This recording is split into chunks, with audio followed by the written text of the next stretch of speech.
There's an old rule that it costs $1 million an inch. Number one, that was made up by somebody who just needed to answer a question like yours, probably.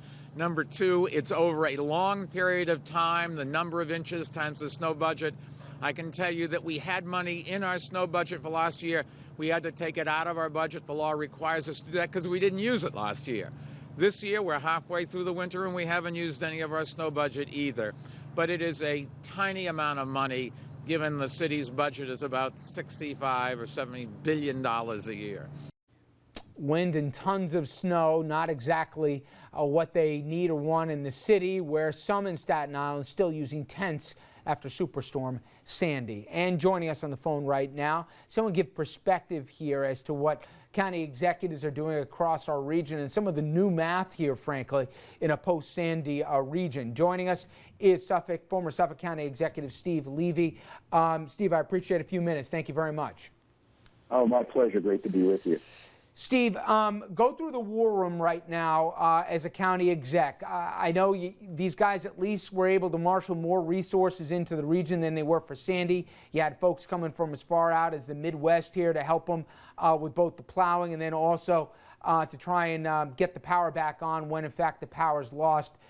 But go through the critical, I guess, next 12, 24 hours for what your counterparts in Nassau and Suffolk are having to go through now. Well, you know, Sandy, of course, was a once-in-a-lifetime or a type of a storm, a superstorm that we hadn't seen since the hurricane of 1938 here on Long Island. But snowstorms, you know, we've had snowstorms over the last decade of 20 inches, 18 inches. So it's not that this is that unusual. It is just, you know, harrowing coming right after Sandy. And you know, we're anticipating anywhere from 14 inches on the west end up to 18 inches on the east end. All you can do is, you know, have your trucks ready to go, and it's a combination of county trucks and private sector contractors with whom we contract to get out there. And fortunately, you know, I think most people will be home over the weekend, so the roads will not be clogged, and our guys will be able to get out there. But it's going to be a very wet and heavy snow that will be very taxing on the guys moving it, and of course will do quite a number on the branches overhead. And I guess the one thing you guys want is, if you had to pick a day for this to happen, a Friday night would probably be optimum, because you can hope that people keep the cars in the driveways so you can get these roads cleaned here rather than deal with it when people are trying to navigate rush hour and just make a mess of, you know, the LIE or wherever else. That's very, very true. You know, the worst thing is when you have it right in the middle of the day and you have buses out in the road, bringing the kids back. At the same time, you have your rush hour tangentially, and not that this is the most important thing, but I'll tell you, as a county executive worried about every dollar, when you get into Saturday and Sunday, you also get hit with the overtime costs, which really clobby it. Well, let me get through it. Let me get into some of that math, Steve, because for me, I've talked to a lot of mayors and county execs from around the region, and they're praying for the money to come. Now that it's finally been approved, shamefully 3 months late, but finally been approved out of Washington to come back to our region, they still don't know how much is coming to their town, and they also know they're going to be way short on property tax revenue. They're also looking at schools here. They got to make up the number, but already they're behind with all the days that were canceled with the storms.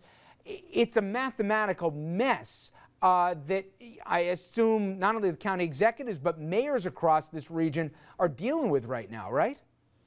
That's very true. And you see, usually with a storm like Superstorm Sandy, an unexpected event like that, you will get the federal aid that will reimburse you for sometimes up to 90% of all your costs or more. A snowstorm is usually not reimbursed, so there's a big difference here. However, when it is big enough and a state of emergency is declared by the governor and the executive, you do have the possibility of getting the reimbursement as well. But you always have to anticipate, as you're putting your budget together in the beginning of the year, that there's going to be a certain number of storms throughout the year. And sometimes you luck out, like last year, like where you hardly have anything. and then you have, a year where you have tremendous amounts of storm damage and snow removal. And if you go over your budget, you go over your budget. You can't skimp. You just have to get it done. You borrow from other parts of the budget and you replenish it or cut later. And more than the math, there's going to be some really difficult decisions that lie ahead for your beloved Long Island, both in Nassau and Suffolk. We're already hearing about some of the storm surges happening to the north and south shore here. So we're looking out for those folks, obviously, who were hit hardest with Sandy. But already we expect to see some at least moderate, if not even more significant flooding when this thing is all said and done. Steve Levy, thank you so much for a few minutes. I appreciate it. Thank you.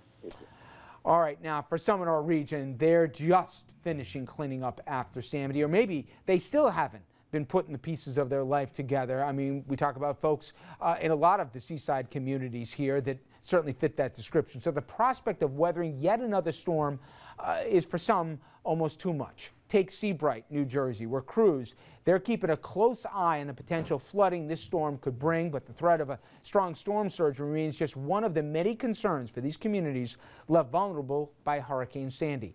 Now, the storm, it could cause problems for towns on Ocean County's Barrier Island as well as parts of Monmouth County, and our own Natalie Patterson has more. The wind is really starting to howl at the Jersey shore, and the ocean is raging. Sand from the beach is being blown right over the seawall onto several stretches of Ocean Avenue in Monmouth County. All day Friday, residents in shore towns buttoned up their homes and prepared for potential power outages and flooding. We think we're ready for it. Karen and Rich Fahrenholtz are taking no chances when it comes to this storm. Their home was one of many in Seabright that were damaged during Hurricane Sandy when the ocean met the river in the middle of town. My wife has bungeed everything down and secured everything as much as possible. On Friday afternoon, workers struggled to bring in traffic barrels that could have ended up getting tossed around. Public Works crews spent the week creating a trench along the seawall for added protection. That should work pretty well for us. The town is prone to flooding, especially during high tide. Folks are hoping to make it through the storm without major damage. Then we have to start from scratch again. Another serious concern during this storm is flying debris, especially as those winds really start to intensify. This business was damaged during Hurricane Sandy. Take a look at the side wall. You can see it swaying back and forth. It looks like it's ready to break off at any minute. You even worry about walking the streets because you don't know what's going to come flying at you. I'm not sure if everything's sturdy. Other towns spent the day pumping out sand that had been lodged in their sewer systems during Hurricane Sandy. Pumps have also been set up to try to minimize flooding overnight. In Seabright, Natalie Patterson, FiOS 1 News. All right, here. We're going to jump to a very quick commercial break. We'll have much more on the coverage of the storm right after this.